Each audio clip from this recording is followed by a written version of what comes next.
All right, cool. All right. Here we go. First question for Rob Cologne. What to do? All right, everybody, quiet on set, please. All right. Cool. What is your name? Where are you from? Rob Cologne. I'm from Jacksonville, North Carolina. When people hear your name, what do you want them to think of? A killer. A guy that don't really speak too much, but he go on the court and just kill. You've built a massive reputation online, but who is Rob behind the clips and the highlights? I'm a chill guy. I feel like, I be goofing off and stuff, kicking it with the homies all the time, so I don't know, I be chilling. I don't really be getting into much with all the trash talking and whatnot. Of course, I'm confident in myself, you feel me? So I guess sometimes that gets misunderstood when I react back to something that someone else say, so just a chill dude, real talk. If you could describe your game in one word, what is that word and why does it fit? Amazing.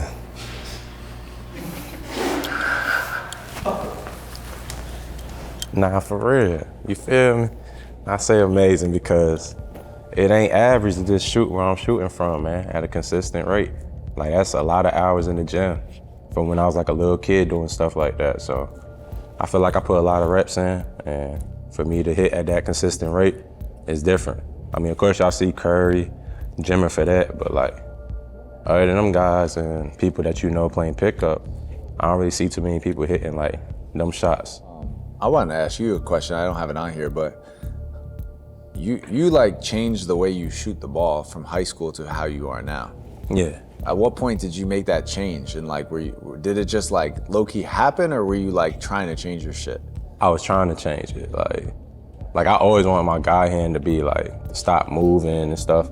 Like one point I used to shoot with two hands kind of. And then I used to shoot from the left side. I used to shoot over my head at one point, honestly, man, like over this. And then I feel like I just got comfortable with something, when I started playing professional ball, and then just stuck with it. I'm gonna get into one of those questions since you just brought up professional ball. Do you try to explain where Darius is coming from when he says you're not a pro? Try to be in his shoes at one point, and like why is he saying that, you think? I think he's saying that because he's played in a bigger overseas market than what I played in. And I only played 2-3 years overseas, and then I jumped to the U2 space. When you guys came down to North Carolina, was on the break from Ecuador. So I just hopped on the scene, went fed, and found my lane. So I feel like he's just looking at it like, if he's so talented, how come he's not doing the things I did in the pro leagues or overseas? And honestly, it's just, to be honest, we don't got the same route like them. Some people, they got coaches, they got connections with some other people. And he played pro like 13 years ago. When he was playing pro, when he started, I was in high school. You feel me? Like, it's just different. Times is different now. Things is different, you feel me? So the pro world that he got introduced to is not the same pro world that's going on today. Do you feel that if you had stuck overseas playing in the leagues that you were playing in, that you like inevitably would have ended up doing all the things that he had done, so you just are taking a different path? I feel like I'm just taking a different path. Like, if I would have stuck with the overseas grind, I feel like right now I've probably been trying to like get big or something in Europe or something of that nature. I stayed in South America for most of my overseas career, so I definitely would probably move from that country to another one just to try to build that resume and just keep going higher and higher.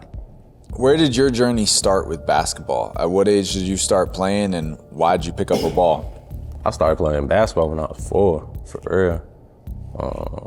My mama, she had one of the little Fisher-Price goals for me when I was a little kid. I shot on that, and then when I got to like 6, 7, we didn't have no basketball hoops. My grandpa, he had like a tree over in the backyard of my grandma's house and whatnot. And he built the backboard on the tree, got the rim, and I shot on that for a little bit. And then as I got older, I just fell in love with it. I was playing other sports, but basketball was just my niche. Okay, going into the next thing. What made you want? Where that smoke come from, bro? Why do you feel like your game is so enjoyable to watch online, and you know the fans say that too? I feel like I'm showing flashiness with the shots I'm taking. I'm not just spotting up and shooting. Through legs, behind the back, step back from the logo. And I'm hitting it with defender. I don't know, I feel like it just looks different on the YouTube scene. I mean, people see Curry do it in the NBA, but seeing it one-on-one basketball, I think it's just a little different. And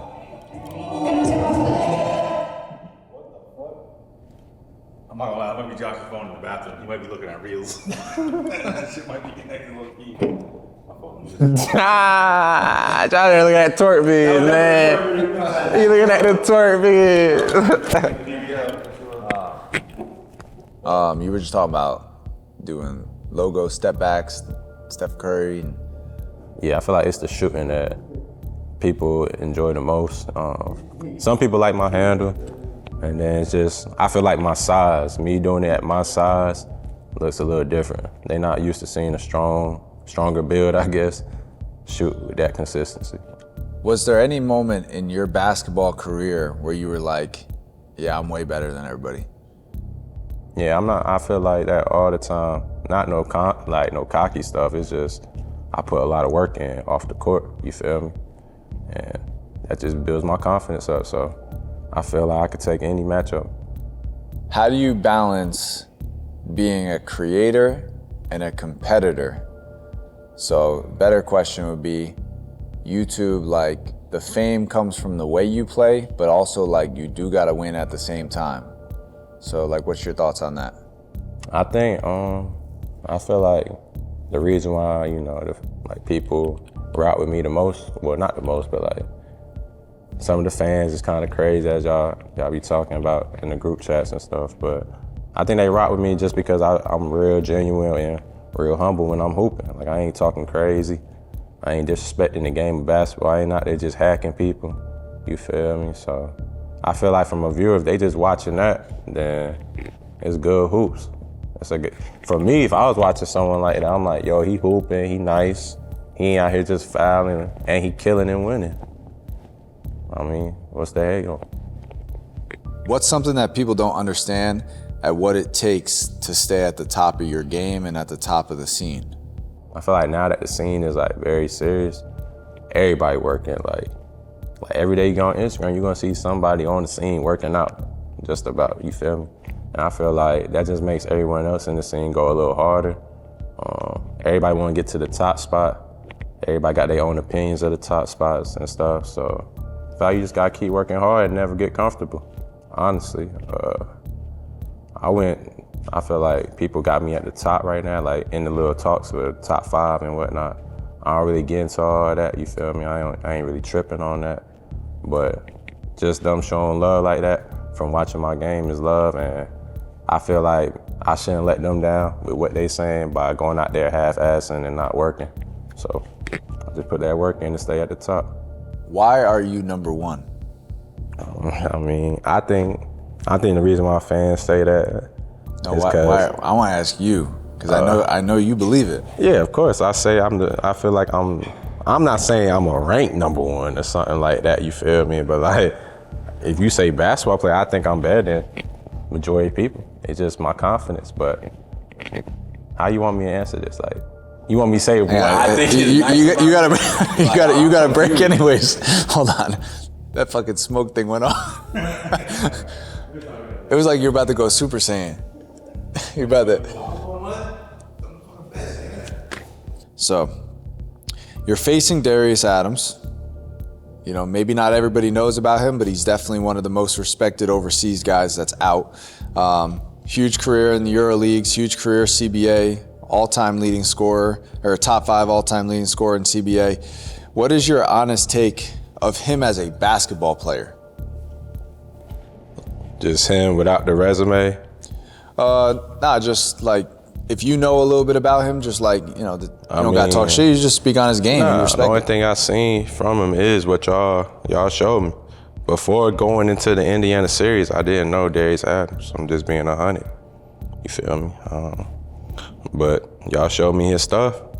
He get bucks. He went crazy in CBA. I mean, I've been in China. I ain't playing the CBA or nothing, but they love saying CBA players is this and that. So obviously he got a respectable name, man. He did a lot in the overseas world.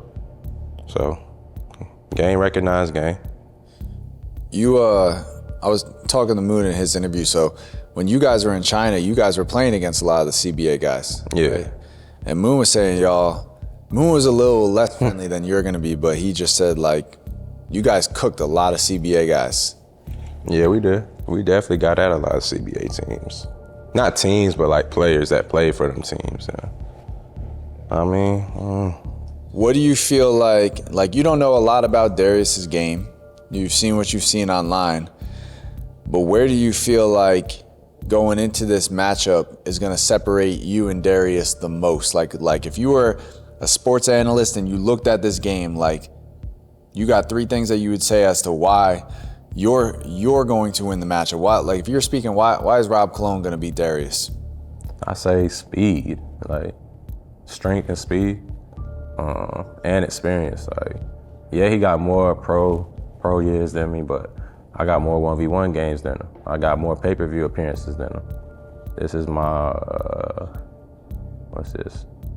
4th pay-per-view, if you count in the whole YouTube scene. So technically I'm gonna have the most pay-per-view appearances on the YouTube scene when this game happens. So I just got more experience. Do you feel any pressure to defend the YouTube community from the pros that are looking down on it? Nah, I don't really feel no pressure, man. I told you. Once I took that first L, ain't no pressure, man. It's just go kill, have fun with it. I feel like, I ain't got no pressure. So the same way that a lot of people are saying there's levels to this, if you were to really show that there's levels in the one-on-one space, what do you think, by how much would you need to beat Darius to show him that there's levels? I probably have to beat him by 10 plus, 15 plus. I mean, a guy with that type of resume, he's always scoring 40 points. If I could keep a guy that gets buckets and is known for being like a leading scorer in every league he touched, if I could keep him under 20, then I feel like that's making a statement. It'll be a career low, for sure. On what side of the ball will he struggle more? On offense or defense? I'm gonna say defense. I mean, he is a scorer. I mean, only thing we gonna see of highlights is him on offense, you feel me? So I'm gonna go with defense. I ain't seen it, you know what I'm saying? I ain't seen him guard nobody for real. So I gotta say that. Hearing all the stuff that he's been saying about you, does it in any way fuel you up, or are you just brushing it off? I don't know. I gotta get that answer December 6th, man. I don't know. Is there a chance that this matchup will be the worst pay-per-view loss on the card? What you mean by that? Do you think that you'll beat him? Is there a good chance that you'll beat him the most out of anybody on the card? I don't know. It's a lot of good hoopers, but I don't know. You gotta see December 6th. I ain't saying too much. I keep receipts. So Darius said specifically in his interview, he said they're calling him Thanos, but he's just saying you cannot be Thanos if you're not number 1. That's his opinion. What's your thought? Yeah, I mean, ain't nobody went back-to-back pay-per-views in less than a month against 2 arguably top 10 guys on the scene. Went back-to-back, no break. You've been in front of millions of people watching your videos. Do you ever feel pressure? Yeah, I do be feeling pressure sometimes, honestly. Like, I know I can't have a bad day, I feel like. Or I feel like, I just feel like everybody sees me do so many amazing things that, like, if I even come out looking average, that, people are just gonna think I fell off, or, oh, Rob. They're gonna think something extra, and it's not nothing extra, it's just me probably having a bad day or something, you feel me? So. When you're preparing for a one-on-one, what's like the number one thing that you're focusing on throughout that training?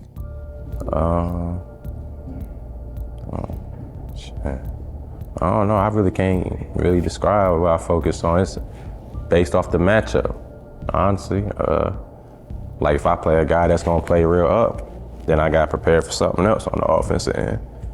If I play a guy that's gonna back up, I mean, a lot of guys not backing up, but like certain people try to force me certain ways.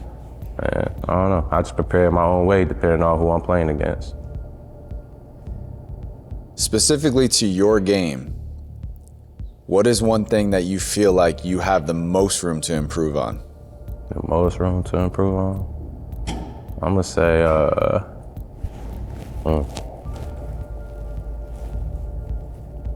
ain't gonna lie, I'll say taking bad shots. I'll take bad shots sometimes in the 1v1 space. Just knowing how good my shot is, I feel like my shot selection could be better. Like, I'm strong. I could use my strength a little more in 1v1s, like go get easier layups, play off 2 feet, do things like that, pull up in the mid-range area, do things, you know, rather than just relying on my 3-ball so much because I'm hitting it. I feel like I could end a lot of games a little quicker if I mixed it up a little more and been more like decisive. I've been hearing a big plan is to muck this game up and put you through all the physicality because, you know, he relayed back to your first pay-per-view opponent with Scoob. And what would be your response to just like, if he comes out on some straight muck it up shit? We in North Carolina. You're gonna leave behind a legacy when this is all said and done. What do you want people to say about Rob? Honestly, I just want to remember me as the guy that just, you know, kill it and doing his own thing with it. Not really boasting about it. Like, that chill guy that's in that mode. Like, you know what I'm saying? Off the court. I ain't on no weird vibes off the court. I ain't out here trying to pick sides with friends and stuff. I hang out with everybody, so I'm a chill dude, and I still be frying on that court killer. I want people to remember me like that, for sure. If you could talk to your younger self, is there anything that you would tell him? Man, yeah, of course. I tell him to keep going hard, keep grinding. You don't know where life can take you with basketball. I ain't see this, you know, being part of my life with basketball. I used to watch the YouTube hoops, but now I'm becoming a big star in it, so it's crazy how life just, you know, do that 360. When the fans watch your game, how do you think they're gonna feel when it's over? They're gonna feel good, man. I feel like everybody's gonna be on my side. I ain't been talking. You know, the pros know everything about 1v1 hoops nowadays, so we just gonna let them talk. Just like one sentence that you could say to Darius before the lights come on. It could be a piece of advice, it could be whatever it is, like maybe a piece of advice is the best thing you can say. So what would you say? I ain't got no advice. There is no advice, it's just, shit. See you December 6th, man, that's all I can say. How many points would Darius need to score in order to earn respect in the one-on-one space? I feel like he would have to score 25 or like 26, just because of how much he's talking. Everybody's gonna expect him to be this like crazy offensive talent, so you talk like that, you gotta, you know, back it up, man. So based on that, do you honestly think he'll earn the respect of the one-on-one space? I don't know, December 6th. So you think there's a chance he puts up 25 on you? I don't know. Okay. What's next for you after Darius? I don't know, you know me, I'm trying to take all the matchups that's like the pro guys or like them big names, you know. That's what I'm on. I feel like if a guy's body of work matches like the right type of matchup for me, then that's what I'm trying to do. So do you feel like, all right, so you said big name or the body of work. So Darius doesn't necessarily have a big name in this space. Do you respect his body of work from a standpoint of like, though, As long as a guy has a similar path as Darius, or are you looking for a little bit more for your next opponent? I mean, I guess you could say similar, but with a little more, I feel like, at the same time. Like, I ain't just being comfortable with players like just Darius. Of course, I want to go high as high as I can, you feel me? Get an NBA guy or something. But to the overseas market, Darius damn near got one of the best resumes I heard. You feel me? It's CBA, scoring, a lot of overseas talent. They respect him, they heard of him, so. As a hooper, we know, like, if people respecting you and stuff like that, then obviously you did a lot in your career. What are people gonna say about your game versus Darius? I mean, I feel like it's gonna be a good game. Like, when I say that, it's gonna be a game where people could watch and, you know, just enjoy good hoops. I know Darius, he probably plans to muck it up or whatever. That's cool. But it's gonna be a good bump. I ain't gonna say too much. I feel like I'm talking enough right now. So December 6th, just be there.